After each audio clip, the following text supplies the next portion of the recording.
Hello. New day today. Been doing yep. Try this again.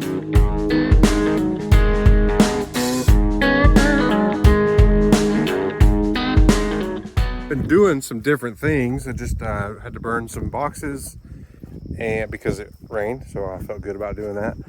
And got a tankless water heater at the house. Had to descale that. Try to do that once a year because you're supposed to. So I did that, and now I'm back at the barn.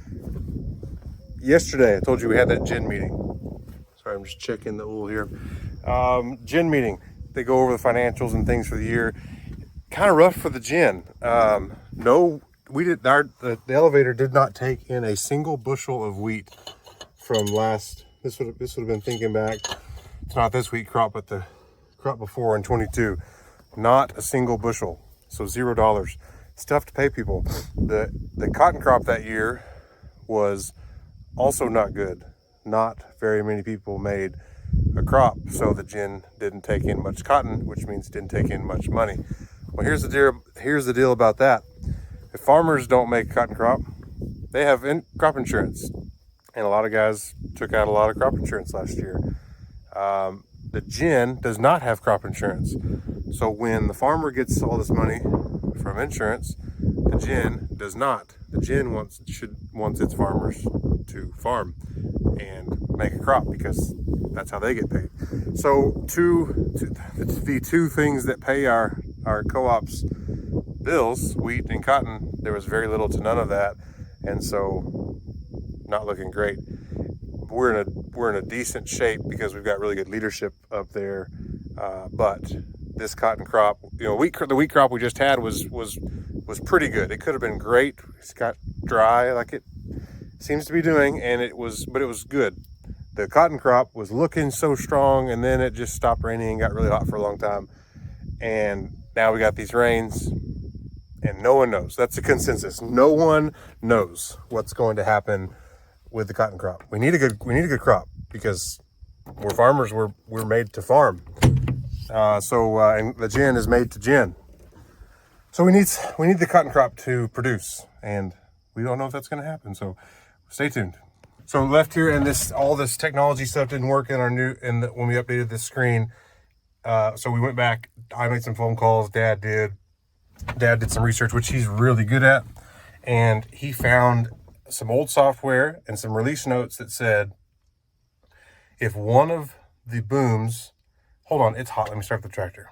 Okay, much better. It said that if one of the sections of your sprayer has a width of 0, then it will not paint on the screen. Well, let me show you. We have a 6-section controller, and I know you've watched my other video. It just shows you back there we have 5 sections that we use. This 6th one we don't use, so we have it turned off. We also, if I go to boom calibration, oh, it's beeping at me. Hold on. All right, so that is boom 1 inches, 250 inches. Boom 2, 260, 3, 140, 260, 250, and boom 6, 0. We in fact have a section that has a 0 section section width. And so that makes sense. If that's what the release note says, then it won't paint on here. So I'm going to add a 1 to that. I'm going to try to, and see if that fixes our problem. That would be awesome.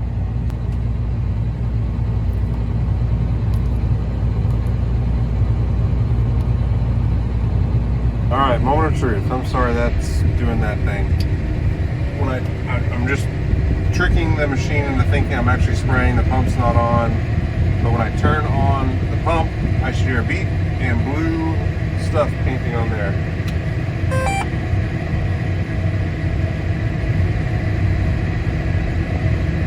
I don't. Okay, I don't know what's going on. It worked for a second. I changed it to 2 instead of 1, and it worked. But now I can't get it to work again.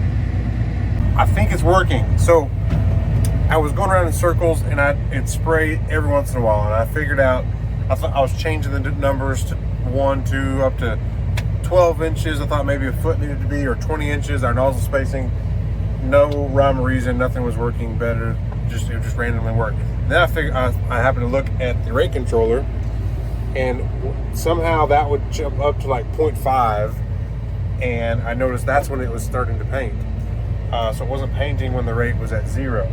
So I just switched it. I don't have any product in the tank, but I do have some fresh water, so I set up the freshwater tank to pump out of that, and I sprayed just out of the center section because I'm folded, and it worked. I think it's gonna work. Aren't you proud? This is gonna be very good for me. All right, glad that is working. So now, got a better setup on this. Although I'm with the spray kind of upside down. But I'm gonna get this cleaned off with some mineral spirits to try to get off any rust or dirt. A little bit of rust on there from kind of the humidity, and looks like maybe sweat drops. So get it cleaned off, and I guess I'm gonna paint it.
Not perfect. I'm not perfect, but I think it's gonna be good enough for me. I'll let it dry. I'm about to go home for lunch and look it over, touch it up, do a second coat probably, and then let it dry real good. All right, I'm back. Time for a second coat.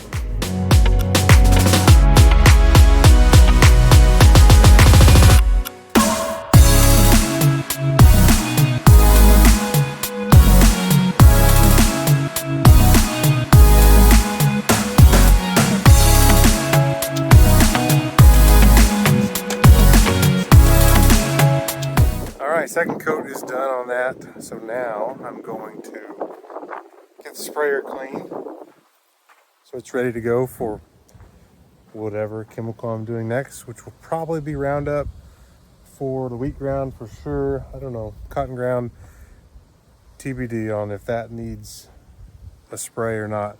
Depends on how the weeds grow up. So I'm gonna get it cleaned, and it could be, I would think it's probably gonna be chemical first.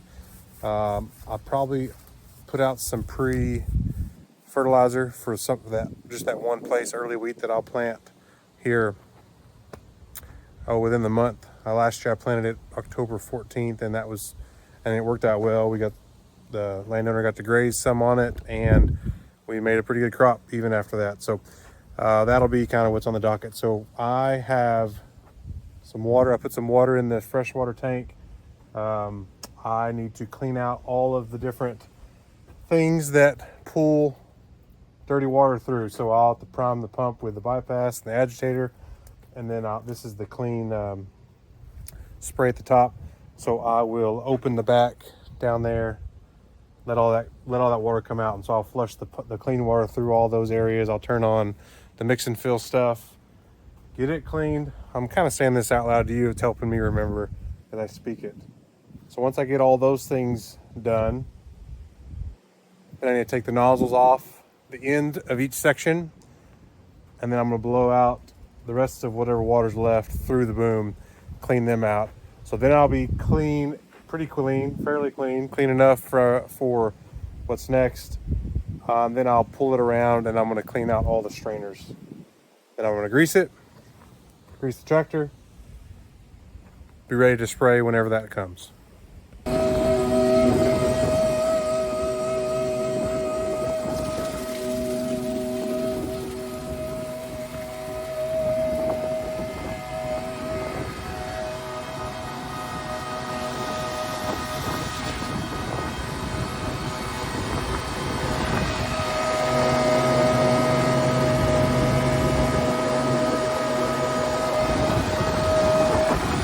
The agitator's blowing into there and blowing out the bottom.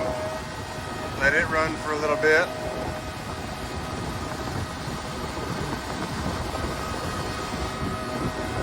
Then run the bypass to allow me to run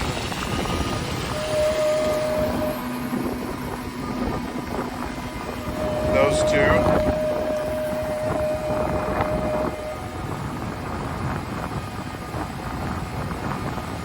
So now clean water's coming through here and sucking through. I'll do the same with this one. This blows the water up, sucks it through, and all this is getting sent to the tank.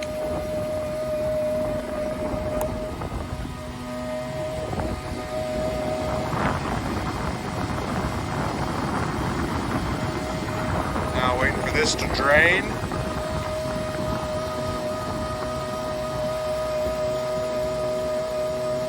Probably done now. So the bypass can come off. And then the last one is the tank cleaner, which you can't see, but it's spraying the inside of the tank. Here's my water. Gotta watch that.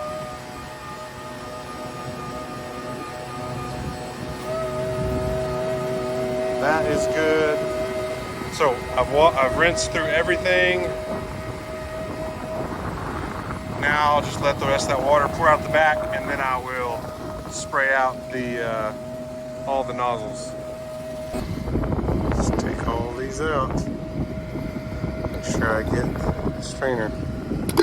It's got that white junk in there. That's that Dyrex.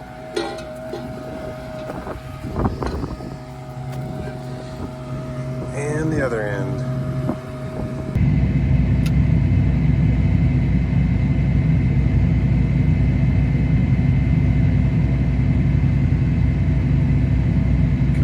Yucky green junk.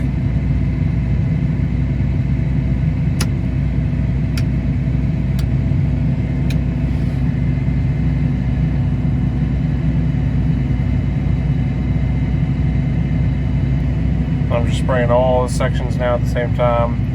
I'm just watching my pressure. When the pressure drops, I'm out of water. So I can't really see my sight tube too well right now.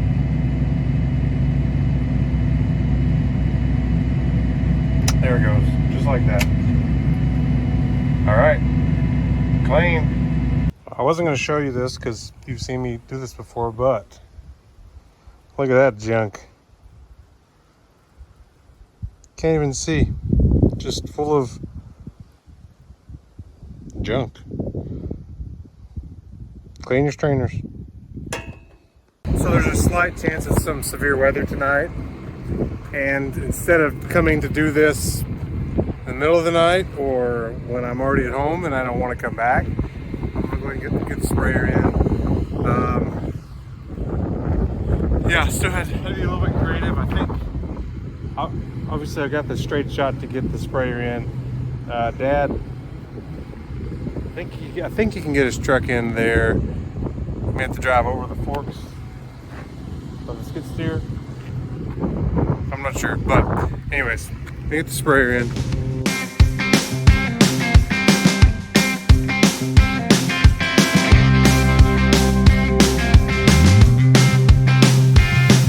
Also, while I'm at it, I'm gonna go ahead and take this globe off since I can't get it in the barn, but I can at least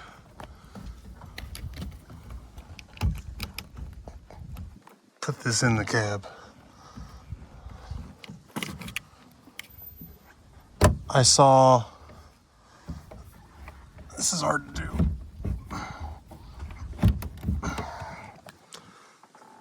What I was trying to say, you have no idea how acrobatic this looks from behind the camera.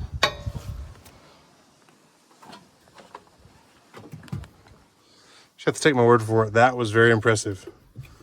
If only there was a camera filming me all the time. I saw a picture from A1 Implements. Check them out on Instagram. They do hoods, I guess. Picture of a hailstorm, and this yellow was just completely shattered. That's not what I want to happen. So I'm also going to unhook this. So apparently last week it was really cool and rainy. Today it's kind of back to what it's not 110. I'll stop being negative. It's just warm again. Got soft in just a couple days time, but it's hot. It's gonna be hot again tomorrow, but hot also is with the humidity is probably why we have some chance for severe weather. So I'm ready for fall. I'm just ready for fall. I'll just say that. I gotta go. We've got open house tonight at the school for the boys. So I'm gonna get home and shower and get ready for that. But thanks for watching. If you're gonna farm, farm.